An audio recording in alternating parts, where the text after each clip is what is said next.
క్రీస్తునందు ప్రియులరా మీకు శుభములు వందనములు తెలియజేస్తున్నాను. అనుదిన ధ్యానమునకు స్వాగతం. యోబు గ్రంథము 3వ అధ్యాయం ఈ దిన మన ధ్యానాంశంగా ఉంది. యోబు మొదలుపెట్టాడు. యోబు మాటల్లో చాలా వ్యత్యాసం మనకు కనబడుతుంది. మొదటి 2 అధ్యాయాల్లో యోబు నోటి మాట చేత ఏ పాపము చేయలేదు, దేవుడు అన్యాయం చేశాడని పలకలేదు. అతని నీతి, అతని యథార్థత, భక్తి మనకు కనబడుతుంది. ఇలా ప్రారంభించబడినటువంటి యోబు జీవితంలో 3వ అధ్యాయం చదువుతున్న వారు ఒకంత ఆశ్చర్యానికి లోనవుతారు. ఇంత గొప్ప భక్తిపరుడు ఇలాగా లోక సంబంధిగా ఎలాగ మాట్లాడుతున్నాడు, శరీరానుసారంగా ఎలా మాట్లాడుతున్నాడు అని అనుకుంటారు. ఇక్కడ యోబు పాపం చేయడం లేదు, తన విశ్వాసాన్ని పోగొట్టుకోవడం లేదు. కానీ శరీరంలో ఉన్నాడు కనుక తాను అనుభవిస్తున్న వేదనలో వ్యాకులముతో పలికినటువంటి మాటలు ఇవి. తాను పుట్టిన దినాన్ని శపిస్తున్నాడు. ఆ దినం వంటి దినము ఇంకొకటి ఉండకూడదని, ఆ దినము మాసాల్లో, సంవత్సరాల్లో లెక్కించబడకూడదని, ఆ దినాన్ని దేవుడు ఎన్నిక చేయకూడదని. ఇటువంటి మాటలే మనకు ఇర్మియా గ్రంథాలు కూడా కనపడతాయి. ప్రవక్త అయినటువంటి ఇర్మియా 20వ అధ్యాయంలో 14 నుండి 18 వచనాలు అంటాడు, నేను పుట్టిన దినము శపింపబడును కాక, నా తల్లి నన్ను కనిన దినము శుభదినమని అనకుండును గాక అంటాడు. నా తల్లి గర్భమే నాకు సమాధిగా ఉంటే బాగుండు కదా, అంటే కడుపులో ఉన్నప్పుడే తాను చనిపోతే మంచిదని ఇర్మియా వ్యాకులంతో మాట్లాడాడు. 10వ అధ్యాయంలో యోబు కూడా అంటాడు, గర్భములో నుండి నీవు నన్ను ఏల వెలికి రప్పించితివి, అప్పుడే ఎవరు నన్ను చూడకుండా నేను ప్రాణం విడిచి ఉండిన మేలు అంటాడు. ఇంత కఠినంగా మాట్లాడుతున్నప్పుడు వారు అనుభవిస్తున్నటువంటి ఆ వ్యాధి, ఆ బాధ తీవ్రతను మనం గ్రహించాలి. అయితే తన బాధలో నుండి, తన వ్యాకులముల నుండి అనేక సత్యాలు కూడా యోబు మాట్లాడుతున్నారు. మీరు గమనించండి. 11వ వచనము నుండి 19 వచనాలు మీరు చూస్తే యోబు యొక్క తీవ్ర నిరసన తను వ్యక్తపరుస్తున్నాడు. అందులోనే తాను పలుకుతున్నటువంటి సత్యం ఏంటంటే, తమ కొరకు బీడు భూముల యందు భవనములు కట్టించుకొనిన భూరాజులతోనూ మంత్రులతోనూ నేను నిద్రించి నిమ్మలించి ఎందును, బంగారము సంపాదించి తమ ఇండ్లను వెండితో నింపుకొనిన అధిపతులతో నిద్రించి విశ్రమించి ఎందును. తన శ్రమ నుండి, తన వ్యాధి నుండి మరణమే తనకు విశ్రాంతి అని యోబు యోచిస్తున్నాడు. అయితే అధిపతులకు, రాజులకు, ఆస్తిపరులకు అందరికీ ఒకే రకమైన మరణం కలుగుతుందన్న సత్యాన్ని మనం గ్రహించాలి. ప్రసంగి మాటల్లో ఈ మాటను మనం వింటే 3వ అధ్యాయంలో 19 నుండి 21 వచనాల వరకు ప్రసంగి అంటాడు, నరులకు సంభవించినది ఏదో అది మృగములకు సంభవించును, వాటికిని కలుగు గతి ఒకటే, నరులు చచ్చునట్లు మృగములను చచ్చును, సకల జీవులకు ఒకటే ప్రాణము, మృగముల కంటే నరులకేమియు ఎక్కువ లేదు, సమస్తము వ్యర్థము అంటాడు.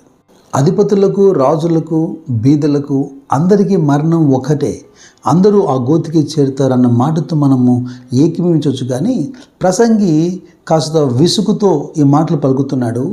మృగములతో, జంతువులతో నరులను పోలుస్తున్నాడు. వాటికి వీరికి ఉన్న ప్రాణం ఒకటే అంటున్నాడు. ఆ తర్వాత మరణించిన తర్వాత నరుల ఆత్మ పరమునకు ఎక్కిపోనో లేదో ఎవరికి తెలియను అంటున్నాడు. పూర్తిగా నిరీక్షణ లేనటువంటి మాటలు. అపోస్తలుడైన పౌలు రోమీయులతో మాట్లాడుతున్నప్పుడు చాలా స్పష్టంగా చెబుతున్నాడు.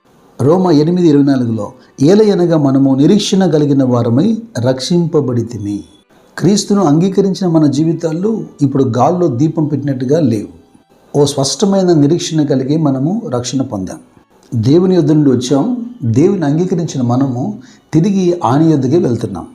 అయితే యోబు ఇలా మాట్లాడుతూ కొన్ని ప్రశ్నలు కూడా సంధిస్తున్నాడు. చూడండి, 20వ వచనం నుండి, దుర్దశలో ఉన్న వారికి వెలుగునియ్యబడినేలా, దుఃఖాక్రాంతులైన వారికి జీవమియ్యబడినేలా, వారు మరణం అపేక్షించరు. అలాగనే మరుగుపడిన మార్గము గల వానికిని, దేవుడు చుట్టూ కంచె వేసిన వానికిని వెలుగు ఇయ్యబడినేలా. కొన్ని మన గ్రహింపు లేక రాని, మనకు అర్థం కాని చాలా లోతైన ప్రశ్నలు యోబు సంధిస్తున్నాడు. నేను ఇక్కడ శ్రోతలకు ఒక మాట చెప్పదలిచాను. అదేంటంటే, ప్రతి ప్రశ్నకు జవాబు వెతకండి. అన్ని ప్రశ్నలకు జవాబు పొంద అవసరం లేదు. కొన్ని ప్రశ్నలుగానే ఉండనివ్వండి. పౌలు చూడండి, కొరింథీయులతో మాట్లాడుతున్నప్పుడు మొదటి పత్రిక 13వ అధ్యాయం 12వ వచనం అంటాడు, మనము కొంత మట్టుకే ఎరిగి ఉన్నాము అని. ఎందుకని ముందుగానే తెలిసిన వాటికి, తెలియని వాటికి అన్నిటికీ భాష చెప్పి మనం నవ్వుల పాలు కావాలి? పరిపూర్ణమైంది రావాల్సి ఉంది. పరిపూర్ణమైనది వచ్చినప్పుడు పరిపూర్ణం కానిదేదో అది నిరర్థకం అవుతుంది అంటున్నాడు. అయితే ఈ అధ్యాయంలో ఒక ప్రాముఖ్యమైన విషయాన్ని నేను మీతో పంచుకోవడానికి ఇష్టపడుతున్నాను. అది 25వ వచనం. యోబు మాట్లాడుతూ ఇంకా అంటున్నాడు, ఏది వచ్చునని నేను బహుగా భయపడుతునో అదే నాకు సంభవించుచున్నది, నాకు భీతి పుట్టించినదే నా మీదికి వచ్చుచున్నది. ఈ మాట విషయమై గతంలో చాలా ప్రసంగాలు, వ్యాఖ్యానాలు మనం విన్నాం. మరికొందరైతే యోబు ఆ జీవితంలో కలిగిన శ్రమంతటికి ఈ భయమే కారణం అన్నట్టుగా బల్లగుద్ది మళ్ళీ ప్రసంగాలు చేశారు. నేను వాటిని తప్పుపట్టి ప్రయత్నం చేయట్లేదు, నా అభిప్రాయాన్ని మీతో పంచుకుంటున్నాను. యోబు గ్రంథం 1వ అధ్యాయం 5వ వచనంలో యోబు నిత్యము ప్రార్థన చేసేవాడు. అలాగే 1వ అధ్యాయం 10వ వచనంలో యోబు తన కలిగిన యావత్తు చుట్టూ కంచెను కలిగి ఉన్నాడు. యోబు ఏమైనా జరుగుతుందని తన భయాన్ని వ్యక్తపరిచినట్టుగా ఎక్కడా లేదు. ఎందుకంటే అతడు నీతిమంతుడు కనుక, సామెతలు చెప్పినట్టుగా నీతిమంతులు ధైర్యంగా, సింహంలాగా ధైర్యంగా జీవిస్తాడు.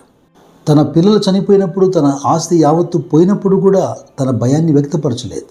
శ్రమ కలిగిన తర్వాత తన భార్య మాటలు, స్నేహితుల మాటలు తను వింటూ తను అనుభవిస్తున్న విషయంలో నీతిని, పరిశుద్ధతను భవిష్యత్తులో తను పోగొట్టుకుంటానేమోనని, లేదా భవిష్యత్తు ఎలా ఉంటుందో అన్న ఆందోళన తప్ప గతంలో కలిగిన శ్రమలకు అతని భయం కారణం కాదేమో అంటున్నాను. ఎందుకంటే అతని కలిగిన శోధన, శ్రమ భయం కారణంగా పుట్టలేదు, అతని నీతి, భక్తి కారణంగా పుట్టింది. సరే, ఏదేమైనా భయము ఎప్పుడైనా చెడ్డది. యోహాను భక్తుడు అంటున్నాడు, 1వ పత్రిక 4వ అధ్యాయం 18వ వచనంలో, భయము దండనతో కూడినది. అందుకే ప్రభు పలుమార్లు చెబుతున్న మాట, భయపడకుడి, భయపడకుడి, భయపడకుడి అని. పేతురు భక్తుడు కూడా తన 1వ పత్రికలో 5వ అధ్యాయంలో అంటున్నాడు, 9వ వచనంలో, లోకమందున్న మీ సహోదరుల యందు ఈ విధమైన శ్రమలే నెరవేరుచున్నవని ఎరిగి విశ్వాసమందు స్థిరులై వారిని ఎదురించుడి. ఏ విధము చేతనైనా యోబు జీవితంలో ఉన్న నీతి, విశ్వాసత, పరిశుద్ధతను పాడు చేయాలని అపవాది ప్రయత్నాలు చేస్తున్నాడు. ఇటువంటి శ్రమలు సహోదరులు కనబడుతున్నాయి. నిబ్బరమైన బుద్ధి కలిగి విరోధి అయిన సాతాను విశ్వాసమందు స్థిరులై ఎదిరించండి, వాడు మీ ఎదురు నుంచి పారిపోతాడు. శ్రమలలో దేవుడు మీకు తోడైనను గాక, మిమ్మల్ని విడిపించి మిమ్మల్ని గొప్ప చేయను గాక. God bless you.